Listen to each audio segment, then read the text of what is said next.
یہ قرآن کی آیت سے عذاب قبر کا اس بات ہوا. ایک آیت میں نے پڑھی. دوسری آیت یہ سورہ مومن کی آیت ہے کہ النار یعرضون علیہا غدوا وعشیا. یہ فرعونیوں کے بارے میں ہے. آگے کے جملے سے واضح ہو جائے گا کہ آگ پر صبح اور شام، غدوا وعشیا، صبح کے وقت اور شام کے وقت آگ پر وہ پیش کیے جاتے ہیں.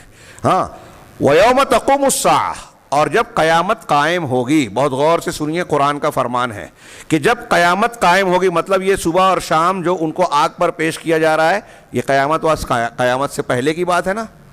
اب آج قرآن نے جس وقت یہ بات کہی اور قیامت تک یہ فرمان اللہ تعالیٰ کا محفوظ رہنے والا ہے دنیا میں، تو ظاہر سی بات ہے کہ آل فرعون تو مر چکے تھے اور ابھی قیامت کا دن آیا نہیں ہے کہ ان کو دوبارہ اٹھایا جائے. اور اللہ تعالیٰ کا اگلا جو جملہ ہے کہ قیامت جب قائم ہوگی تو آل فرعون کو اشد عذاب، انتہائی شدید عذاب میں ڈال دیا جائے. اللہ کا حکم ہوگا. یہ قرآن کہہ رہا ہے، سورہ مومن آیت نمبر 46. اس آیت کو پڑھنے کے بعد بھی اگر کوئی عذاب قبر کا انکار کرے تو اس سے بڑا ضدی ہٹ دھرم کوئی نہیں ہو سکتا. اس کا واضح ثبوت ہوگا کہ وہ قرآن کو ماننا ہی نہیں چاہتا، ہٹ دھرمی ہے اس کے اندر، وہ چاہے جو تعویل کرے. بالکل صاف اور واضح پیغام ہے، قرآن کا فرمان ہے کہ آل فرعون کو روزانہ صبح اور شام جہنم کی آگ پر یا آگ پر پیش کیا جاتا ہے، آگ پر پیش کیا جاتا ہے. اور قیامت جب قائم ہوگی تو کہا جائے گا کہ آل فرعون کو اشد عذاب، یعنی جہنم کے عذاب میں ڈال دو.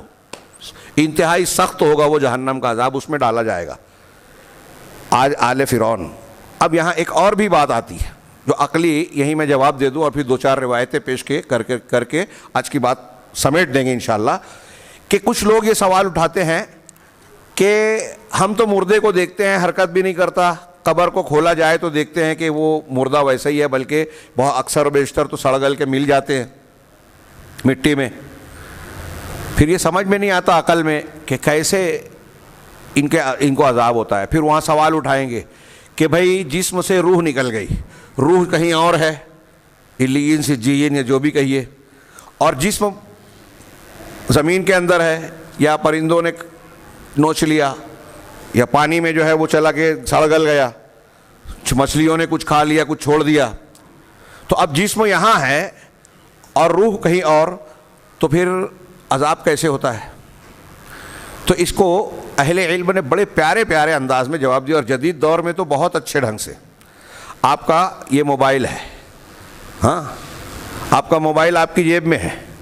امریکہ کا، دلی کا، یعنی ہمارے ملک سے یا ملک کے باہر، سعودی عرب سے، کویت سے ایک آدمی آپ کا نمبر ڈائل کرتا ہے اور آپ کی گھنٹی بجنے لگتی ہے.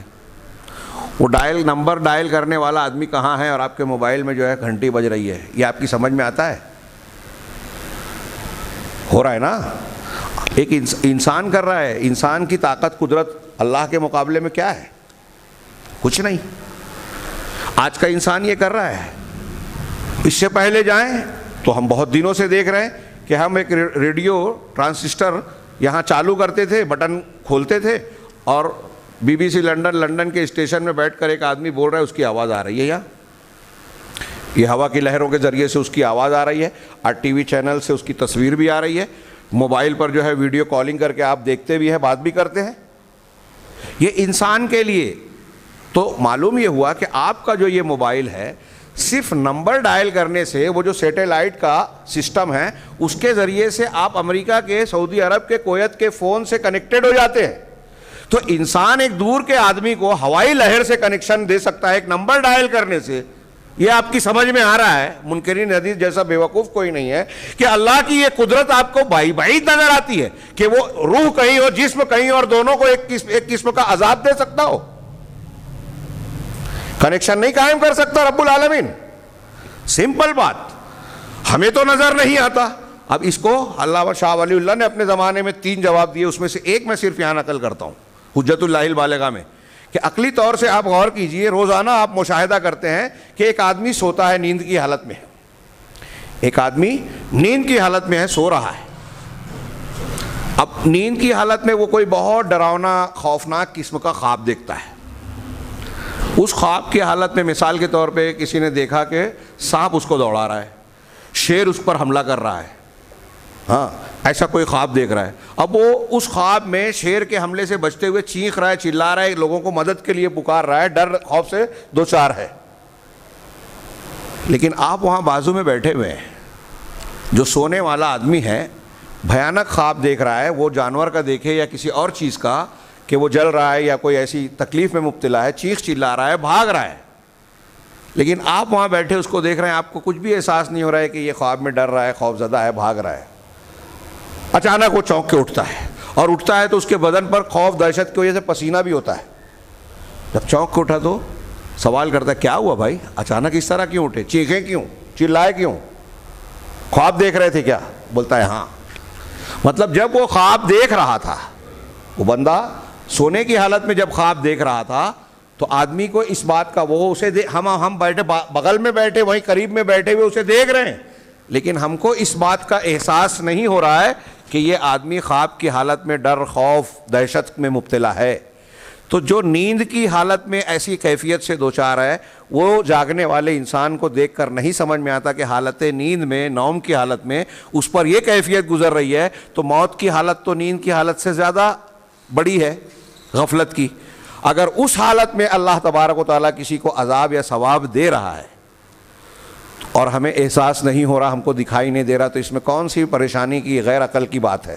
یہ تو روز ہم دیکھتے ہیں سونے والوں کو۔ ایسی اور بھی کئی چیزیں ہم غور کر سکتے ہیں کہ انسان عقلی طور سے بھی اگر غور کرے تو عذاب قبر کوئی عقل کے خلاف بات نہیں ہے، اور اللہ کی قدرت تو وسیع ہے، اس کی قدرت سے باہر کوئی بھی چیز نہیں ہے، لہذا رب العالمین کے لیے کوئی مشکل کام نہیں ہے کہ ایک انسان کا بدن چاہے جس حالت میں ہو، اس کی روح علیین سجین جہاں بھی ہو، دونوں کو کنیکشن دے کر کنیکشن کر کے ان کو عذاب یا ثواب کی کیفیت سے دوچار کر سکتا ہے رب العالمین۔